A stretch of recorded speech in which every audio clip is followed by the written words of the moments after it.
Hello everyone, मैं राजेश भंडारी आप सबका स्वागत करता हूं अपने चैनल इलेक्ट्रिकल अड्डा में।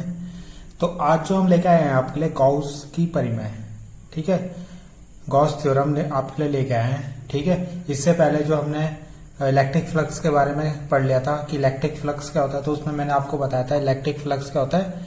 जो इलेक्ट्रिक फील्ड लाइंस होती है यानी विद्युत फ्लक्स क्या होता है आपका, जो वैद्युत बल रेखाएं होती है ना, उन्हीं को हम क्या बोलते थे, वैद्युत फ्लक्स बोलते थे। ठीक है, कि किसी बंद पृष्ठ से जो गुजरने वाली बल रेखाएं होती हैं, ठीक है, उसी को हम क्या बोलते थे, वैद्युत फ्लक्स बोलते थे। आज हम गॉस की परिमेय पढ़ते हैं। तो गॉस ने एक थ्योरम दी, आपकी एक परिमेय दी।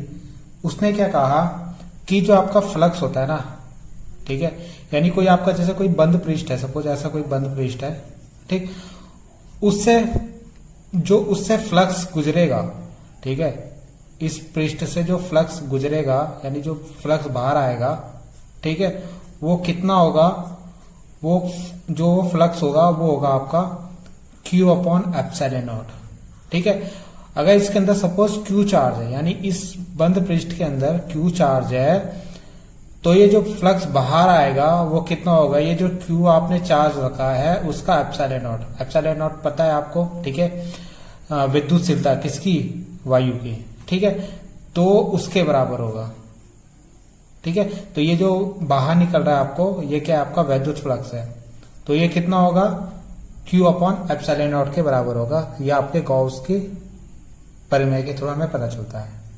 ठीक है, तो इतना ही आपका गॉस थ्योरम है। अगर आपको इसको लिखना है तो ये फॉर्मूला आप लिख सकते हो, Q equal to five equal to Q upon epsilon not. Q क्या है यहाँ पे, इस पृष्ठ के द्वारा घेरा गया आवेश, ठीक है, या बंद पृष्ठ के अंदर जो भी आवेश होता है वो है Q और एप्सिलॉन नॉट। इसको आप इस तरीके से भी लिख सकते हैं। फाई को आप एक चीज और लिख सकते हो, ठीक है, फाई को आप क्या लिख सकते हो, ऐसे लिख सकते हो, ये जो गोला मैंने बनाया है ये इसका मतलब होता है क्लोज सरफेस, ठीक है, बंद पृष्ठ, E vector dot ds vector, ठीक है, तो इसको इस तरीके से भी लिख सकते हैं। तो ये भी आपको पता होना चाहिए कि इस तरीके से भी इसको लिख सकते हैं। ठीक है, तो यही आपकी क्या है, गॉस की परिमेय। किसी बंद पृष्ठ से होकर जाने वाला कुल अभिलंबित विद्युत फ्लक्स, ये जो फ्लक्स है, ठीक है, पृष्ठ द्वारा घिरे कुल आवेश का 1 अपॉन एप्सिलॉन नॉट गुना होता है। ठीक है, तो आपको गॉस की थ्योरम आ गई होगी। ठीक है, अब हम इसको प्रूव करते हैं। तो अब हम क्या करते हैं, गॉस थ्योरम को प्रूव करते हैं, यानी उसकी उत्पत्ति करते हैं। ठीक है, तो गॉस थ्योरम के लिए हमें एक बंद पृष्ठ लेना पड़ेगा सबसे पहले। तो हम एक बंद पृष्ठ ले लेते हैं।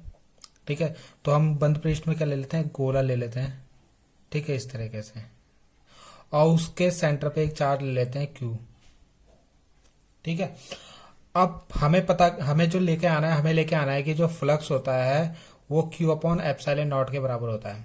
ठीक है, ये तो गॉस थ्योरम में हमने पढ़ा था। ठीक है, कि जो भी आवेश, जो भी फ्लक्स होगा, यानी इस बंद पृष्ठ से निकलने वाला जो फ्लक्स होगा वो इसके अंदर जो चार्ज होगा उसके एप्सिलॉन नॉट के इक्वल होगा, यानी एप्सिलॉन नॉट के अपॉन के इक्वल होगा। ठीक है, तो हम क्या करेंगे, अब यहां से आपका कितना फ्लक्स निकलेगा, फ्लक्स यानी फ्लक्स को हम क्या बोलते हैं, विद्युत बल रेखाएं बोलते हैं, तो वो कितनी निकलेगी वो हमें प्रूव करना है। ठीक है, तो उसके लिए हम क्या करते हैं, एक छोटा सा पहले एक लघु पृष्ठ ले लेते हैं जिसको हम लघु पृष्ठ बोलते हैं, और इसको हम लिख लेते हैं ds।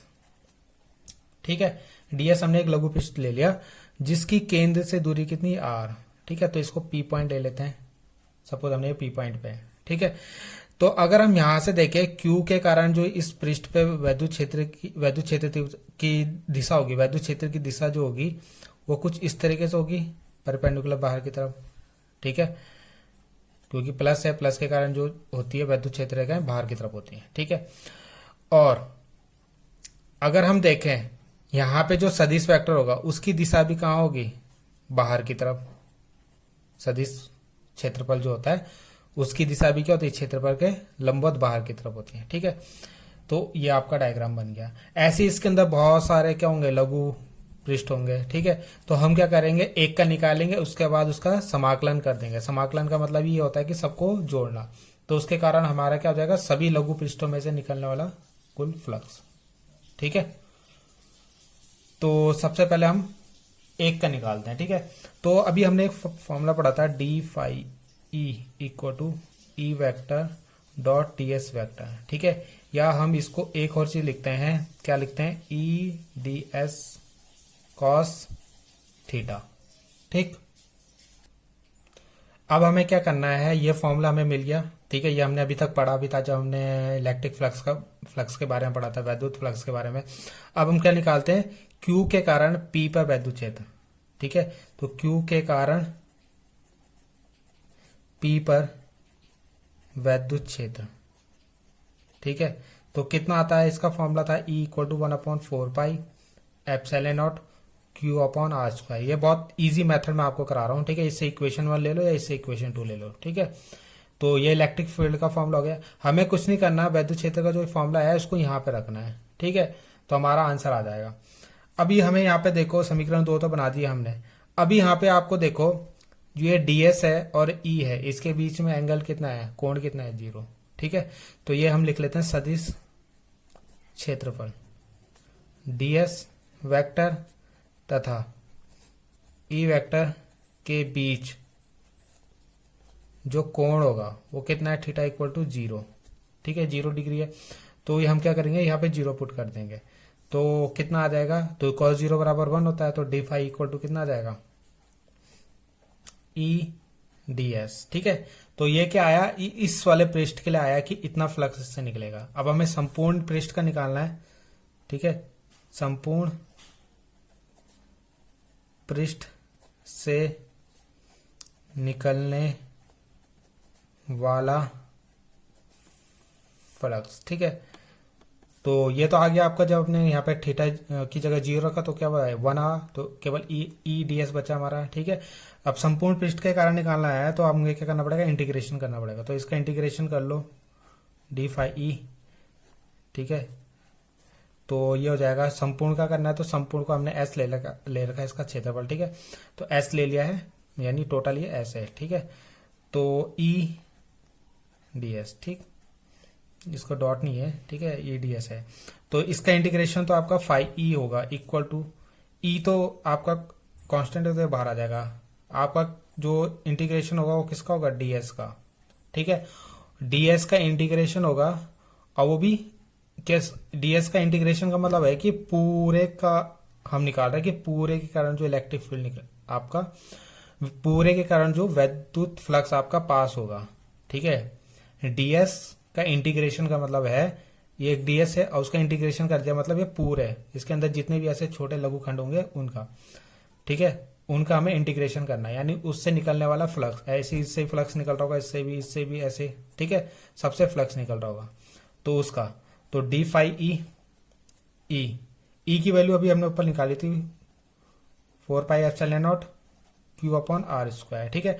और इसका इंटीग्रेशन यानी इसके क्षेत्रफल, इसका क्षेत्रफल क्या होता है गोले का, तो ये होगा 4 पाई आर स्क्वायर, ठीक है। यानी डीएस का जब हम इंटीग्रेशन करेंगे तो इसका क्षेत्रफल रख देंगे, यानी 4 पाई आर स्क्वायर, पूरे का क्षेत्रफल। तो 4 पाई से 4 पाई कट गया, आर स्क्वायर से आर स्क्वायर कट गया, केवल क्या बचा, 1 मिनट, आपको दिख नहीं रहा होगा, ठीक है। तो आपका केवल क्या बचेगा, फाई ई इक्वल टू बचेगा क्यू अपॉन एप्सिलॉन नॉट, ठीक है। और यही हमारी क्या है, गॉस थ्योरम थी, ठीक है। तो इतना आपको समझ में आ गया होगा। तो इस तरीके से आपको गॉस थ्योरम प्रूव करनी है।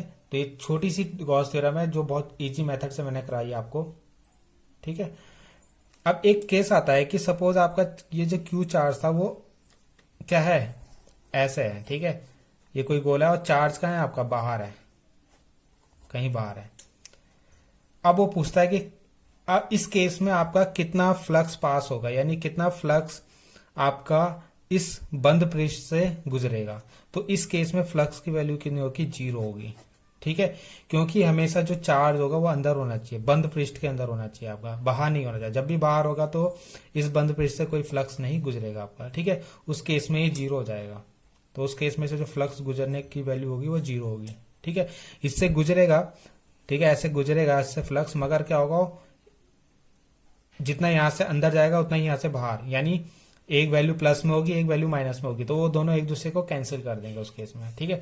तो उस केस में आपका जो टोटल फ्लक्स पास होगा वो 0 होगा जब बाहर होगा, ठीक है। तो इस केस में आप टोटल याद रखना, फाई इक्वल टू 0, ये 1 नंबर में आपसे पूछ सकते, ठीक है। तो इतना था ये गॉस थ्योरम में।